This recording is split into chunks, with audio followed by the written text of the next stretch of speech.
আজকে নয়, ঘটনা হয়েছে গত 8 তারিখ, শুক্রবার ছিল। গত 8 তারিখে এক মিনিট কাটো, 8 তারিখ আছে। ঘটনা হয়েছে গত 8 তারিখ বিকেলবেলা শ্রীগৌরীতে একটি নাবালক ছেলে, ওর নাম প্রাণপ্রিয় পাল, ওকে কিছু দুষ্কৃতিকারী বিনা কারণে ওকে প্রচণ্ডভাবে মারপিট করেছে। ওকে পিঠের মধ্যে লাঠি দিয়ে আঘাত করেছে, ধারালো অস্ত্র দিয়ে আক্রমণ করেছিল এবং ওকে মাথায় মেরে ওর মাথার মধ্যে ইন্টারনাল ব্লিডিং হয়েছে। তারপর এখানে শ্রীগৌরী হসপিটালে এডমিট করা হয়েছে, কিন্তু শ্রীগৌরী হসপিটালে যখন দেখলো ওর অবস্থা আশঙ্কাজনক, তখন শিলচর মেডিকেল কলেজে রেফার করা হয়েছে এবং মেডিকেল কলেজে ঠিকমতো না হওয়াতে ওকে জীবনজ্যোতি হসপিটালে আজকের দিনে ও এডমিট আছে। কিন্তু দুঃখের বিষয়, ঘটনার আজকে 5 দিন হয়ে গেছে। 5 দিন হয়ে যাওয়ার পরও এখনো পুলিশ প্রশাসনের থেকে, শ্রীভূমি পুলিশ প্রশাসন থেকে এখন পর্যন্ত কোনো ধরনের কোনো গ্রেফতারি বা কোনো ধরনের কোনো ইনভেস্টিগেশন কি আগে বেড়েছে সেরকম ধরনের কোনো এখন পর্যন্ত দেখতে পাইনি। তাই আমরা আজকে শ্রীভূমি জেলার পুলিশ সুপারিনটেন্ডেন্টের কাছে আমরা এসে ওনার সাথে দেখা করলাম এবং দেখা করার পর ওনার কাছে আমরা দাবি রেখেছি যে যারাই ওকে মারপিট করেছে, সে যেই হোক, তাদেরকে অতি সত্বর গ্রেফতার করে ওদেরকে আইনের আওতায় এনে যা শাস্তি আছে সেই শাস্তি ওদেরকে দেওয়ার জন্য ওনাকে আমরা দাবি রেখেছি। উনি আমাকে এটাই বললেন যে আমি যখন জিজ্ঞেস করলাম যে 5 দিন হলো আপনারা এই মানে কি করেছেন না করেছেন, উনার কথাটা কোনো সন্তোষজনক একদম ছিল না, একদম সন্তোষজনক কথা ছিল না। উনার কথায় আমার লেগেছে যে পুলিশ এটাকে একদম ঠান্ডা বস্তায় ঢেলে দিচ্ছে, কারণ হিন্দু মার খেয়েছে, তো সেজন্য প্রশাসন কোনো ধরনের কোনো নেবে না। যদি আগামী দিনে আজকে এখান থেকে যাচ্ছি, যাওয়ার পর আমরা ডিআইজি মহোদয়ের সাথে, মাননীয় মহোদয়ের সাথে আমরা দেখা করব এবং ডিআইজির সাথে কথাবার্তা বলে তারপর যদি প্রয়োজন হয় আন্দোলনের রাস্তায় নামতে, আমরা তো শিলচর থাকি, আমরা শিলচরে আমরা এটা নিয়ে আমরা আন্দোলন করব। কারণ হিন্দুরা যেখানেই থাকুক, শিলচর থাকুক আর শ্রীভূমি জেলায় থাকুক, যেখানে হিন্দুদের উপর অত্যাচার হবে সেই জায়গাতে আমরা আওয়াজ তুলবো। যদি প্রশাসনে কাজ করবে, নাহলে আমরা কাজ করব। যদি রাস্তায় নেমে আন্দোলন করতে হয়, তাহলে আমরা রাস্তায় নেমে আন্দোলন করব। আমার ছেলে তারা এক বয়সী দুজন ছেলে ঝগড়া করছিল স্কুটি বাইরনের সময়। তো এটা তার যেটা ঝগড়া করছে তারা শেষ হয়ে গেছে, বড় ভাই যে শেষ করিয়া দিছে। তারপরে ওই যে শেষ করিয়া দিছে, এ আবার তারা গিয়া মুসলিম কয়েকটা ছেলেরা কইছে, 5-6টা ছেলেরে কইছে যে একটু দেখিয়া দিও তারা। তারা দেখিয়া দিছে, এমন মায়ের মারছে তারা ডাকিয়া নিয়া, মায়ের খাইয়া ফুলারা বাগিয়া আইছে। তারপরে আবার দরিয়া নিছে নিয়া, তারা মাটির ফলাইয়া লাঠি ভাঙছে পিঠির মধ্যে। তারপর পিঠির লাঠি ভাঙছে, মাথার মধ্যে ঘুষি দিছে, চকুর কেন ঘুষি ধরছে এরকম। আর আর আর বাকিগুলা বা আজার জানেন মতলব আর কেটা কেটা হইছে মতলব না আপনি জানেন না? তারপরে তো আমার ছেলে বলবো সব কোন মনে বাবা খোঁজ। নমস্কার, জয় শ্রীরাম। আমার নাম মনোপ্রিয় পাল। যেহেতু আমি একজন, যে আমার বাবায় কইছেন সব কিছু কথা, যে কথা কইছেন আমি ফার্স্ট থেকে কইলাম না, আমি বাবায় যতটুকু কথা কইছেন এর পরের থেকেও কইলাম। আমার বাইরে ডাকিয়ে নেওয়ার পরে তো খুব মারধর করিয়া বাড়ি বাগিয়ে গেছে। বাগিয়ে যাওয়ার পরে তারপরেও বাগিয়ে যেতে পারছে না, তারা দরিয়া লইয়া গেছে। দরিয়া নিয়ে যাওয়ার পরে খুব মারধর করছে।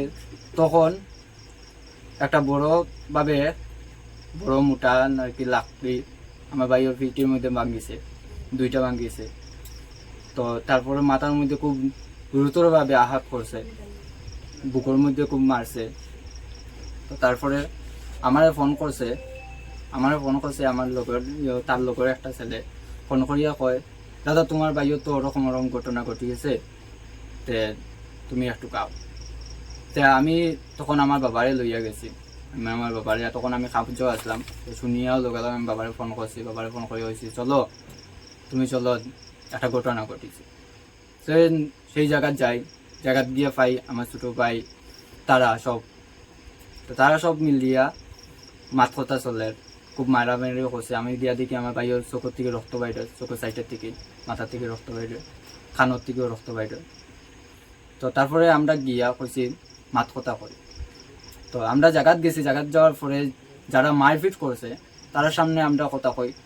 তো যেহেতু আমার বাবা অভিভাবক হয়ে গেছি না আমার তারার সামনে, তো তারার সামনে গিয়া তারা খুব বাজে ব্যবহার করছে, গালিগালাজ করছে। তাই আমি কইছি, যেহেতু আমি একজন বজরং দলে কার্য করতাম, তাই আমার বজরঙ্গি বাইরের ইনফরমেশন দিই। তো তারা আইছে, তারা আওয়ার পরে কইছে গার্জেন ডাকাও। যেহেতু আমার বাবার লইয়া আইছি তারারও গার্জেন দায়িত্ব। তো গার্জেন হওয়ার পরে একটু টুকটাক কথা কইছে, তারপরে তারা অক্ষতভাবে গালিগালাজ করলো গার্জেনটে কইলো তোমরা সবটিরে বান্ধিয়া রাখি দিম। তারপরে কইছে এই বধূপুর সমষ্টির মধ্যে কোনো মাইকা লাল নাই তারে টাচ করা বা তার উপরে কথা কওয়া। তো আমরা বজঙ্গি ভাই, তারপরে আমার বাবা, আমি মিলে একটা সিদ্ধান্ত লই, এই জিনিসটা তো এই জায়গায় শেষ হওয়ার কথা নাই, আমরা তো আইসি সমাধান করাত, কিন্তু তারা তো সমাধান করাত নাই। তাই আমরা পুলিশ প্রশাসনের দ্বারা লই। পুলিশ প্রশাসনের কাছে গিয়া একটা এফআইআর লিখি। এফআইআর লেখার পরে পুলিশ প্রশাসনে এখনো পর্যন্ত কিছু অ্যাকশন লইছে না, বা আগামীতে লইব কিনা এটাও তো আমি কইতে পারলাম না। আজকে 6 দিন হয়ে গেছে ঘটনা, এখনো পর্যন্ত পুলিশ প্রশাসনে কোনো একটা আসামিরে ধরতে পারছে না। তারপর আমরা এই দিন তো যেমন তেমন গেল, পরের দিন আমরা লইয়া গেছি মেডিকেল। এমনভাবে সিরিয়াস অবস্থা হয়েছে, উপরে দিকে শ্বাস মানে আমার ছোটো ভাইও, কি কইম আপনারা। তারপর হসপিটালে লইয়া যাওয়ার সময় সেন্সলেস হয়ে গেছে আমার ছোটো ভাই, চিগুরি হসপিটাল। তো সেন্সলেস হওয়ার পরে ডাক্তারদের দেখাই নিয়ে পরে স্যালাইন দেয়। তারপরে তারা রেফার দিলায় Silchar college road, Silchar medical. তো এই জায়গা যাওয়ার পরে আর যে ডক্টর আমরা যে শিগুরি হাই স্কুল আছে এই জায়গার থেকে স্যালাইনটা অফ করিয়া দিছে। তো এই জায়গা যাওয়ার পরে আমরা ঢুকার পরে সাইটে তো আমরা লইয়া যাওয়ার পরে দেখি আমরা যে জায়গার বেডের মধ্যে ফালাই আছে আমরার বাইরে, এই জায়গার মধ্যে আছে। তারা ডাক্তার ইয়া এক্সরে করে, সিটি স্ক্যান করানোর পরে ডাক্তারে কয় যে তোমার বাইও তো বহুত গুরুতর আহত হয়েছে, ব্রেনের মধ্যে স্পট পড়ছে, বুকের মধ্যে হাড্ডি একটু স্পট পড়ছে।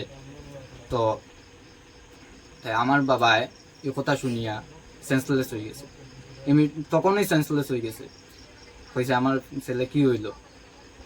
তারপর আমরা আমার বাবার সেন্সলেস থেকে উঠাই সাথে কথাবার্তা করিয়া কই আমার বাইরে যদি ঠিক মতন যদি ট্রিটমেন্ট করাইতে লাগে তাইলে আমি এই জায়গার মধ্যে হইতো না, আমার একটা বালা ডাক্তারদের দেখাইতে লাগবো। পরে আমি টুকটাক টাকা পয়সা ঋণদার করিয়া আমি লইয়া গেছি জীবনজ্যোতি হসপিটাল।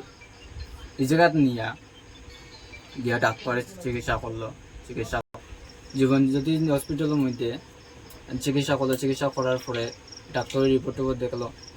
তারপরে আমরা যতটুকু টাকা লইয়া গেছি, আমি দাঁড় দৌড় করিয়া লইয়া গেছি। খুব এমার্জেন্সির মধ্যে একজন মানুষে দিছিল, তো যতটুকু টাকা দিছিল এর থেকে অনেক বেশি হয়ে গেছিল, প্রায় 1 লাখের দ্বারে কাছে গেছে গিয়ে। তা আমরা তখন আমার বাবায় তখনই মাথার মধ্যে হাত দিয়া হসপিটালের মধ্যে বইতে আছে। আর আমি নিজে মানে অত্যন্ত কান্দাকাটি করছি, এখন আমি কি করব। তো আমরা ফাইন্যান্সিয়ালি এমনিতেও অনেক উইক, আমরা খুব কষ্ট করিয়া দিনটা যায়।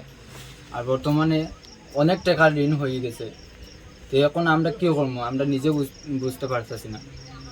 তারপর আমার একটাই রিকোয়েস্ট, আমি আর কিছু কইতাম চাইলাম না, আমার একটাই রিকোয়েস্ট পুলিশ প্রশাসনের কাছে, তারা আজকে 5 দিন হয়ে গেছে, 5-6 দিন হয়ে গেছে একটা আসামির গ্রেফতার করতে পারছে না। আমার অত্যন্ত মন থেকে কইরাম রিকোয়েস্ট করাম যে তাকে অ্যারেস্ট করার লাগে।